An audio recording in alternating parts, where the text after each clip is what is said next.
Hello everyone, welcome back to my YouTube channel Manjula Vlogs. ಇಂದಿನ ವಿಡಿಯೋದಲ್ಲಿ ನಾನು ಇವತ್ತಿನ ದಿನ ಏನೇನು ತಿಂತಾ ಇದ್ದೀನಿ ಅಂತ ನಿಮ್ಮೊಂದಿಗೆ ಹಂಚಿಕೊಳ್ತಾ ಇದ್ದೀನಿ. ನಮ್ಮ ಮನೆಯಲ್ಲಿ ಮಾಡುವಂತಹ ಸರಳ, ಆರೋಗ್ಯಕರ ಮತ್ತು ರುಚಿಕರವಾದ ಸಸ್ಯಾಹಾರಿ ಊಟವನ್ನು ನಾನು ನಿಮ್ಮೊಂದಿಗೆ ಶೇರ್ ಮಾಡ್ಕೊಳ್ತಾ ಇದ್ದೀನಿ. ಬನ್ನಿ ವಿಡಿಯೋನ ಆರಂಭಿಸೋದಕ್ಕಿಂತ ಮುಂಚೆ ಇನ್ನೂ ಯಾರಾದರೂ ನನ್ನ ಚಾನಲ್ನ ಸಬ್ಸ್ಕ್ರೈಬ್ ಮಾಡ್ಕೊಳ್ಳದೆ ನೋಡ್ತಾ ಇದ್ದರೆ ದಯವಿಟ್ಟು ಸಬ್ಸ್ಕ್ರೈಬ್ ಮಾಡಿಕೊಂಡು ಸಪೋರ್ಟ್ ಮಾಡಿ.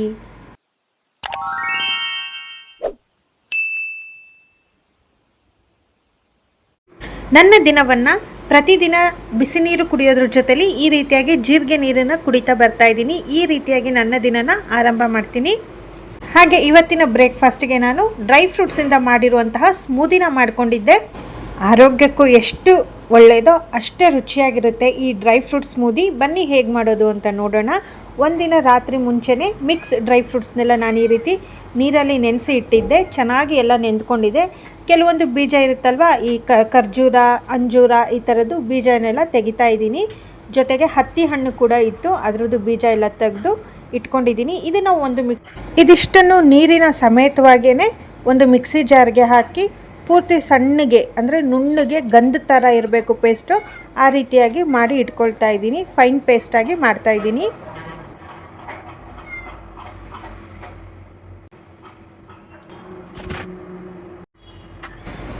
ನಂತರ ಇನ್ನೊಂದು ಮಿಕ್ಸಿ ಜಾರ್ಗೆ ನಾನು 2 ಬಾಳೆಹಣ್ಣು ಕಟ್ ಮಾಡಿ ಸೇರಿಸ್ತಾ ಇದ್ದೀನಿ. ಯಾವುದೇ ರೀತಿಯ ಹಣ್ಣನ್ನು ಸೇರಿಸ್ಬೋದು, ಇಲ್ಲ ಹಣ್ಣು ಇಲ್ದಿರ ಬರೀ ಡ್ರೈ ಫ್ರೂಟ್ಸ್ನೇ ಸೇರಿಸ್ಬೋದು. ನನ್ನ ಹತ್ರ ಬಾಳೆಹಣ್ಣು ಇತ್ತು, ಹಾಗಾಗಿ ಬಾಳೆಹಣ್ಣನ್ನು ಸೇರಿಸ್ತಾ ಇದ್ದೀನಿ. ಹಾಗೆ 2 ಸ್ಪೂನ್ ಆಗುವಷ್ಟು ಓಟ್ಸನ್ನ ಸೇರಿಸ್ತಾ ಇದ್ದೀನಿ. ಇದನ್ನು ಕೂಡ ನೀರಲ್ಲಿ ನೆನೆಸಿ ಇಟ್ಟಿದ್ದೆ, ಅದನ್ನು ಸೇರಿಸ್ತಾ ಇದ್ದೀನಿ. ಇದ್ರ ಜೊತೆಯಲ್ಲಿ ಪೇಸ್ಟ್ ಮಾಡಿಟ್ಟಿರುವಂತಹ ಡ್ರೈ ಫ್ರೂಟ್ಸ್ ಮಿಶ್ರಣ ಏನಿದೆ ಅದನ್ನು ಕೂಡ ಸೇರಿಸ್ತಾ ಇದ್ದೀನಿ. ಇದಕ್ಕೆ ಒಂದು ಅರ್ಧ ಕಪ್ ಆಗುವಷ್ಟು ಹಾಲನ್ನು ಸೇರಿಸ್ತಾ ಇದ್ದೀನಿ. ಹಾಲು ಅಥವಾ ನೀರು ಯಾವುದನ್ನು ಬೇಕಾದರೂ ಸೇರಿಸ್ಬೋದು. ಹಾಗೆ ಸ್ವಲ್ಪ ಐಸ್ ಕ್ಯೂಬ್ನ ಸೇರಿಸ್ಬಿಟ್ಟು 1 ಸ್ಪೂನ್ ಆಗುವಷ್ಟು ಆರ್ಗಾನಿಕ್ ಬೆಲ್ಲದ ಪೌಡ್ರನ್ನ ಸೇರಿಸ್ತಾ ಇದ್ದೀನಿ. ಈ ಬೆಲ್ಲದ ಪೌಡ್ರು ಆಪ್ಷನಲ್ಲು, ಸಿಹಿಗೆ ಅನುಗುಣವಾಗಿ ಸೇರಿಸ್ಕೋಬೋದು ಅಷ್ಟೇ. ಇಷ್ಟನ್ನು ಹಾಕಿ ಮಿಕ್ಸಿ ಮಾಡಿಕೊಂಡು ನುಣ್ಣಗೆ ರುಬ್ಕೊಂಡ್ರೆ ಡ್ರೈ ಫ್ರೂಟ್ಸಿಂದ ಮಾಡಿರುವಂತಹ ಸ್ಮೂದಿ ರೆಡಿಯಾಗುತ್ತೆ. ಈ ರೀತಿಯಾಗಿ ಡ್ರೈ ಫ್ರೂಟ್ಸ್ನ ಬಳಸಿ ಮಾಡುವಂತಹ ಸ್ಮೂದಿ ಏನಿದೆ ಇದು ದೇಹಕ್ಕೆ ಇನ್ಸ್ಟೆಂಟಾಗಿ ಶಕ್ತಿಯನ್ನು ನೀಡುತ್ತೆ, ರೋಗ ನಿರೋಧಕ ಶಕ್ತಿಯನ್ನು ಕೂಡ ಹೆಚ್ಚಿಸುತ್ತೆ. ಹಾಗೆಯೇ ಇವುಗಳಲ್ಲಿ ನಾರಿನಂಶ, ಫೈಬರ್ ಅಂಶ ಜಾಸ್ತಿ ಇದ್ದು ಪ್ರೋಟೀನ್ ಮತ್ತು ವಿಟಮಿನ್ ಹಾಗೂ ತುಂಬಾ ಇರುತ್ತೆ. ಮೆದುಳಿನ ಆರೋಗ್ಯ ಹಾಗೂ ಜೀರ್ಣಕ್ರಿಯೆಯನ್ನು ಉತ್ತಮಗೊಳಿಸಲು ಸಹಾಯ ಮಾಡುತ್ತೆ. ಇದಾಗಿತ್ತು ನನ್ನ ಬೆಳಗಿನ ಬ್ರೇಕ್ಫಾಸ್ಟ್. ತುಂಬಾ ಚೆನ್ನಾಗಿತ್ತು, ನೀವು ಒಂದ್ಸತಿ ಟ್ರೈ ಮಾಡಿ. ಇವತ್ತು ಮಧ್ಯಾಹ್ನದ ಊಟಕ್ಕೆ ನಾನು ಮಾಡಿರೋದು ಮನೆ ಶೈಲಿಯಲ್ಲಿ ವೆರೈಟಿ ಪಲಾವ್ನ ಮಾಡ್ಕೊಂಡಿದ್ದೆ. ಇದ್ರ ಜೊತೆಗೆ ನೆಂಚ್ಕೊಳ್ಳೋದಕ್ಕೆ ಅಂತ ಮೊಸರು ಹಾಗೆ ಸ್ವಲ್ಪ ಚಿಪ್ಸನ್ನು ಇಟ್ಕೊಂಡಿದ್ದೀನಿ. ಮಧ್ಯಾಹ್ನದ ಈ ರೀತಿ ಕಾಂಬಿನೇಷನ್ ಇದೆಯಲ್ಲ, ತಿಂದ ತಕ್ಷಣ ಸೂಪರ್ ಆಗಿರುವಂತಹ ತೃಪ್ತಿನ ಕೊಡುತ್ತೆ. ನಮ್ಮ ಕೆಲಸಗಳ ನಡುವೆ ಈ ರೀತಿಯಾಗಿರುವಂತಹ ಊಟ ಹೊಟ್ಟೆಗೂ ತುಂಬಾ ಒಳ್ಳೆಯದು, ಹಾಗೆ ಅಷ್ಟೇ ಖುಷಿನ ನೀಡುತ್ತೆ. ಇನ್ನು ರಾತ್ರಿ ಊಟ ಅಂದರೆ ಇವತ್ತಿನ ಹೈಲೈಟ್ ಅಂದ್ರೇ ಈ ಸೊಪ್ಪು ಬೇಳೆ ಸಾಂಬಾರ್. ಇದನ್ನು ನಮ್ಮಮ್ಮ ಹೇಗೆ ಮಾಡ್ತಾಯಿದ್ರು ಅದೇ ರೀತಿಯೇ ಮಾಡೋ ಪ್ರಯತ್ನನ ಮಾಡಿದ್ದೀನಿ. ಮೊದಲಿಗೆ ಸೊಪ್ಪನ್ನೆಲ್ಲ ನೀಟಾಗಿ ತೊಳೆದು ಇಟ್ಕೊಂಡಿದ್ದೀನಿ. ದಂಟಿನ ಸೊಪ್ಪಿದೆ, ಪಾಲಕ್ ಸೊಪ್ಪಿದೆ, ಸಬ್ಬಸಿಗೆ ಸೊಪ್ಪಿದೆ, ಸ್ವಲ್ಪ ಕೊತ್ತಂಬರಿ ಸೊಪ್ಪು. ಮನೇಲಿ ಯಾವ ಸೊಪ್ಪಿದೆಯೋ ಅದನ್ನೆಲ್ಲನೂ ಬಳಸ್ಬೋದು. ನಮ್ಮ ಮನೇಲಿ ಇಷ್ಟು ಸೊಪ್ಪಿತ್ತು, ಇಷ್ಟನ್ನು ನೀಟಾಗಿ ತೊಳೆದು ಹೆಚ್ಚಿ ಇಟ್ಕೊಂಡಿದ್ದೀನಿ. ಇನ್ನು ಒಂದು ಕುಕ್ಕರ್ಗೆ ಮೊದಲೇ ಸ್ವಲ್ಪ ಹೊತ್ತು ನೆನೆಸಿ ಇಟ್ಟಿದ್ದೆ ಕಾಳುಗಳನ್ನ, ತೊಗರಿಬೇಳೆ, ಹೆಸರುಬೇಳೆ, ಹೆಸರು ಕಾಳು ಇಷ್ಟನ್ನು ಹಾಕಿ ನೆನೆಸಿ ಇಟ್ಟಿದ್ದೆ. ಇದನ್ನು ಕುಕ್ಕರ್ಗೆ ಸೇರಿಸ್ತಾ ಇದ್ದೀನಿ. ಇದ್ರ ಜೊತೆಯಲ್ಲಿ ಎಲ್ಲ ಸೊಪ್ಪನ್ನು ಸೇರಿಸ್ತಾ ಇದ್ದೀನಿ. ಚಿಕ್ಕದಾಗಿ ಹೆಚ್ಚಿ ಇಟ್ಕೊಂಡಿದ್ದೀನಿ. ದಂಟಿನ ಸೊಪ್ಪು, ಪಾಲಕ್ ಸೊಪ್ಪು, ಸಬ್ಬಸಿಗೆ ಸೊಪ್ಪು, ಸ್ವಲ್ಪ ಕೊತ್ತಂಬರಿ ಸೊಪ್ಪು ಇದಿಷ್ಟನ್ನು ಹಾಕ್ಕೊಂಡಿದ್ದೀನಿ. ದಂಟಿನ ಸೊಪ್ಪು, ಪಾಲಕ್ ಸೊಪ್ಪು, ಸಬ್ಬಸಿಗೆ ಸೊಪ್ಪಿನಲ್ಲಿ ಕಬ್ಬಿಣಾಂಶ, ಕ್ಯಾಲ್ಶಿಯಂ ಹಾಗೂ ವಿಟಮಿನ್ಗಳು ಸಮೃದ್ಧವಾಗಿವೆ. ಇವು ರಕ್ತಹೀನತೆಯನ್ನು ತಡೆಗಟ್ಟಲು ಮತ್ತು ಮೂಳೆಗಳ ಬಲವರ್ಧನೆಗೆ ಸಹಾಯಕಾರಿಯಾಗುತ್ತೆ. ಜೊತೆಗೆ ಇದರಲ್ಲಿರುವಂತಹ ನಾರಿನಂಶ ಜೀರ್ಣಕ್ರಿಯೆಯನ್ನು ಸರಾಗಗೊಳಿಸಲು ಸಹಾಯ ಮಾಡುತ್ತೆ. ದೇಹಕ್ಕೆ ಶಕ್ತಿ ಮತ್ತು ರೋಗ ನಿರೋಧಕ ಶಕ್ತಿಯನ್ನು ಹೆಚ್ಚಿಸಲು ಸಹಾಯ ಮಾಡುತ್ತೆ. ಇನ್ನು ತೊಗರಿಬೇಳೆ, ಹೆಸರುಬೇಳೆ ಮತ್ತು ಹೆಸರು ಕಾಳಲ್ಲಿ ಉತ್ತಮ ಪ್ರಮಾಣದ ಪ್ರೋಟೀನ್ ಇರುವುದರಿಂದ ಇದು ಸ್ನಾಯುಗಳ ಬೆಳವಣಿಗೆಗೆ ಮತ್ತು ದೇಹಕ್ಕೆ ಇಡೀ ದಿನ ಶಕ್ತಿಯನ್ನು ನೀಡಲು ತುಂಬಾ ಸಹಾಯ ಮಾಡುತ್ತೆ. ಇದಕ್ಕೆ ನಾನು ಒಂದು ಈರುಳ್ಳಿ ಮತ್ತು ಟೊಮೆಟೊನ ಹೆಚ್ಚಿಬಿಟ್ಟು ಸೇರಿಸ್ತಾ ಇದ್ದೀನಿ. ಇದಕ್ಕೆ ಎಷ್ಟು ಅಗತ್ಯ ಇದೆಯೋ ಅಷ್ಟು ನೀರನ್ನು ಸೇರಿಸ್ತಾ ಇದ್ದೀನಿ. ಸೊಪ್ಪೇನಿದೆ ಅದು ಮುಳುಗುವಷ್ಟು ಹಾಕಿದ್ರೆ ಸಾಕಾಗುತ್ತೆ.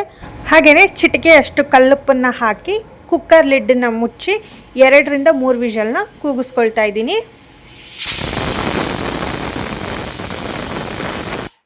ಕುಕ್ಕರ್ ಸಂಪೂರ್ಣವಾಗಿ ತಣ್ಣಗಾಗುವಷ್ಟರಲ್ಲಿ ಅದಕ್ಕೊಂದು ಮಸಾಲೆನ ರುಬ್ಕೊಳ್ತಾ ಇದ್ದೀನಿ. ಒಂದು ಮಿಕ್ಸಿ ಜಾರ್ಗೆ ಸ್ವಲ್ಪ ಕಾಯಿ ತುರಿ, ಈರುಳ್ಳಿ, ಟೊಮೆಟೊ, ಸ್ವಲ್ಪ ಕೊತ್ತಂಬರಿ ಸೊಪ್ಪು, ಸ್ವಲ್ಪ ಸಾಂಬಾರು ಪುಡಿ, ಧನಿಯಾ ಪುಡಿ, ಗರಂ ಮಸಾಲೆ, ಸ್ವಲ್ಪ ಅರಿಶಿಣ, ಖಾರದ ಪುಡಿ, ಸ್ವಲ್ಪ ನೀರನ್ನು ಹಾಕಿ ನುಣ್ಣಗೆ ಪೇಸ್ಟ್ ಥರ ಮಾಡಿ ಇಟ್ಕೊಂಡಿದ್ದೀನಿ. ಇದಕ್ಕೆ ಈ ಮಸಾಲ ಅನ್ನೋದೇನಿದೆ ಇದು ಸಿಂಪಲ್ ಆಗಿರುವ ಮಸಾಲೆನ ರುಬ್ಬಿ ಇಟ್ಕೊಳ್ತಾ ಇದ್ದೀನಿ.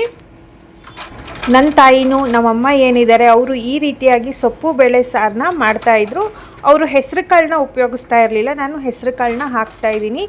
ಸೊಪ್ಪು ಜಾಸ್ತಿ ಇದ್ದಾಗ ಒಂದು ಸತಿ ಬಸ್ಸಾರು ಥರ ಮಾಡೋರು, ಇನ್ನೊಂದು ಸತಿ ಈ ಥರ ಸೊಪ್ಪು ಬೇಳೆ ಸಾರು ಥರ ಮಾಡಿರೋರು. ನನಗೆ ಬಸ್ಸಾರಿಗಿಂತ ಈ ಥರ ಸೊಪ್ಪು ಬೇಳೆ ಹಾಕಿ ಮಾಡ್ತಾ ಇದ್ದಿದ್ದು ಸಾರು ಅಂತೂ ತುಂಬ ಇಷ್ಟ ಆಗೋದು. ನಾನು ಕೂಡ ಇವತ್ತು ಟ್ರೈ ಮಾಡ್ತಾಯಿದ್ದೀನಿ. ಕುಕ್ಕರ್ ಕೂಡ ಸಂಪೂರ್ಣವಾಗಿ ತಣ್ಣಗಾಗಿತ್ತು, ನೋಡ್ತಾ ಇರ್ಬೋದು. ಸೊಪ್ಪು ಬೇಳೆ ಎಲ್ಲ ನೀಟಾಗಿ ಬೆರೆತು ಚೆನ್ನಾಗಿ ಬೆಂದಿದೆ. ಇದಕ್ಕೆ ರುಬ್ಬಿರುವಂತಹ ಮಸಾಲೆನ ಸೇರಿಸ್ತಾ ಇದ್ದೀನಿ. ಅದೇ ಮಿಕ್ಸಿ ಜಾರ್ಗೆ ಆ ಬೇಳೆ ಸೊಪ್ಪು ಎಲ್ಲ ಬೇಯಿಸಿದ ನೀರೇನಿದೆ ಅದನ್ನೇ ಸ್ವಲ್ಪ ಹಾಕಿ ಮತ್ತೆ ನೀಟಾಗಿ ಮಿಕ್ಸ್ ಮಾಡಿಕೊಂಡು ಹಾಕ್ಕೊಳ್ತಾ ಇದ್ದೀನಿ. ಬೇಕಿದ್ರೆ ನೀರು ಇನ್ನೊಂದು ಸ್ವಲ್ಪ ಹಾಕ್ಕೋಬೋದು. ನನಗೆ ಇಲ್ಲದು ಕನ್ಸಿಸ್ಟೆನ್ಸಿ ಏನಿದೆ ಅದು ಸಾಕು ಅನ್ನಿಸ್ತು, ಹಾಗಾಗಿ ನಾನು ಮತ್ತೆ ಎಕ್ಸ್ಟ್ರಾ ನೀರೇನು ಹಾಕ್ಕೊಳ್ಳೋಕೆ ಹೋಗಲಿಲ್ಲ. ಎಲ್ಲ ನೀಟಾಗಿ ಒಂದು ಸತಿ ಮಿಕ್ಸ್ ಮಾಡಿಕೊಂಡು ಇದಕ್ಕೆ ಒಂದು ಒಗ್ಗರಣೆನ ಕೊಟ್ಕೊಳ್ತಾ ಇದ್ದೀನಿ. ಒಂದು ಚಿಕ್ಕ ಫ್ರೈಯಿಂಗ್ ಪ್ಯಾನ್ಗೆ ಸ್ವಲ್ಪ ಎಣ್ಣೆ ಅಥವಾ ತುಪ್ಪ ಏನು ಬೇಕಾದರೂ ಬಳಸ್ಬೋದು. ಹಾಕ್ಕೊಂಡು ಸಾಸಿವೆ ಜೀರಿಗೆ ಹಾಕಿ ಸ್ವಲ್ಪ ಇಂಗನ್ನು ಸೇರಿಸಿದ್ದೀನಿ. ಇದಿಷ್ಟು ಚಟಪಟ ಅಂದಮೇಲೆ ಸಾರಿಗೆ ಸೇರಿಸ್ತಾ ಇದ್ದೀನಿ. ಬೇಕಿದ್ದರೆ ಬೆಳ್ಳುಳ್ಳಿನ ಬಳಸ್ಬೋದು, ನಾನು ಬೆಳ್ಳುಳ್ಳಿ ಬಳಸಿಲ್ಲ, ಹಾಗಾಗಿ ಇಂಗನ್ನು ಹಾಕ್ಕೊಳ್ತಾ ಇದ್ದೀನಿ. ಇದಕ್ಕೆ ರುಚಿಗೆ ಎಷ್ಟು ಬೇಕೋ ಅಷ್ಟು ಉಪ್ಪನ್ನು ಹಾಕಿ ಸಾರು ಮಧ್ಯಮ ಉರಿನಲ್ಲಿ ಕುದಿಯೋದಕ್ಕೆ ಬಿಡಬೇಕು. ಚೆನ್ನಾಗಿ ಕುದ್ದಾದಮೇಲೆ ಮೇಲೆ ಸ್ವಲ್ಪ ಕೊತ್ತಂಬರಿ ಸೊಪ್ಪನ್ನು ಉದುರಿಸ್ಕೊಂಡ್ರೆ ಸೊಪ್ಪು ಬೇಳೆ ಸಾರು ತುಂಬಾ ಚೆನ್ನಾಗಿ ರೆಡಿಯಾಗುತ್ತೆ.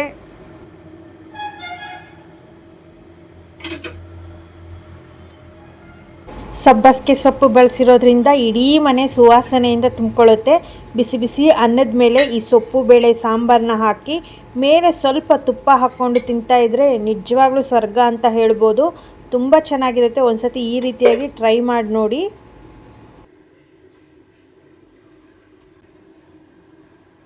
ಸೊ ಫ್ರೆಂಡ್ಸ್, ಇದಾಗಿತ್ತು ನನ್ನ ಇಂದಿನ ಸರಳ, ಪೌಷ್ಟಿಕ ಮತ್ತು ರುಚಿಕರವಾದ ಸಸ್ಯಾಹಾರಿ ದಿನಚರಿ. ಈ ವಿಡಿಯೋ ನಿಮಗೆಲ್ಲ ಇಷ್ಟವಾಗಿದೆ ಅಂದ್ಕೊಂಡಿದ್ದೀನಿ. ಇಷ್ಟವಾಗಿದ್ದರೆ ದಯವಿಟ್ಟು ಲೈಕ್ ಮಾಡಿ, ಕಮೆಂಟ್ ಮಾಡಿ, ಶೇರ್ ಮಾಡಿ, ಸಬ್ಸ್ಕ್ರೈಬ್ ಮಾಡೋದನ್ನು ಮರಿಬೇಡಿ. ಹಾಗೆ ಹೈಪ್ ಕೂಡ ಮಾಡಿ. Thank you.